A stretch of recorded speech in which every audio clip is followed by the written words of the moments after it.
Hey guys, it's Mickey. Welcome to my channel. And if you're just into my channel, please subscribe, turn on the notification bell so as to be notified each time there's an upload coming from me.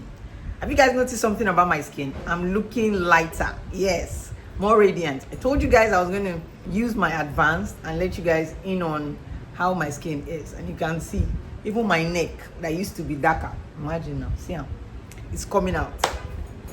But I want to tell you guys that I just did the new Musheya.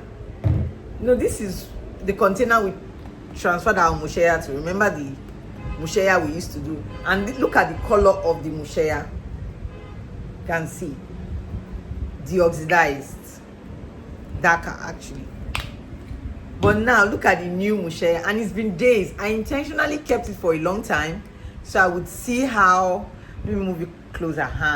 So I'll see how the color is going to transform, and this is the final result of our Musheya. So this is Musheya looking pretty and sitting majestically pretty.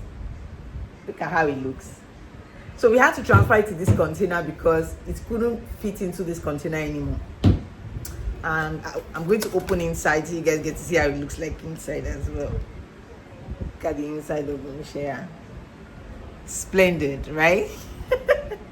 I know. So in case some of you want to ask Mickey now by saying, oh, Mickey, compare the both of them. Are they the same ingredients? Do they contain the same thing? Yes, they both of them contain the same ingredients, but different formulation. The formulation are not the same, but they are the same ingredients.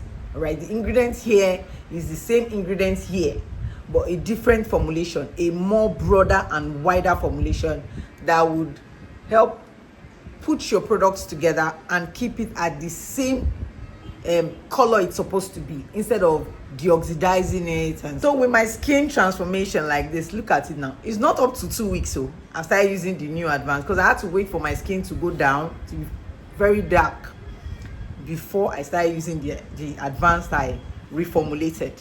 And this is how my skin transformed over time. So I'm going to keep you guys updated about our new products that we're going to be bringing out. The same products we've had, but we're going to reformulate them. That's what I mean. So for now, we've not tampered with the Seville orange and the leafy green, but we will, right? Also remodernize them. Same thing with all our other products. I remember my age-defying body lotion. People who have been using this age-defying body lotion, I remember the first time it came out, it had this kind of conch smell of shea butter. All right, it had a very nasty smell of shea butter. But the new one we remodernized doesn't really smell like shea butter, but there is shea butter inside. You'll be so surprised. But doesn't smell like shea butter, smells really, really nice. So that's what we want to do. We want our product to be eye-catchy. We want it to look like, yes, you need to get this product, like get it now, and also effective. We're not going to let out the effectiveness out of the product. It's still going to be effective, but a different formulation that will look beautiful in the eyes, very effective in terms of work. And I'm gonna see you guys in my next YouTube video. And Mickey loves you like key, hello, day. Bye guys.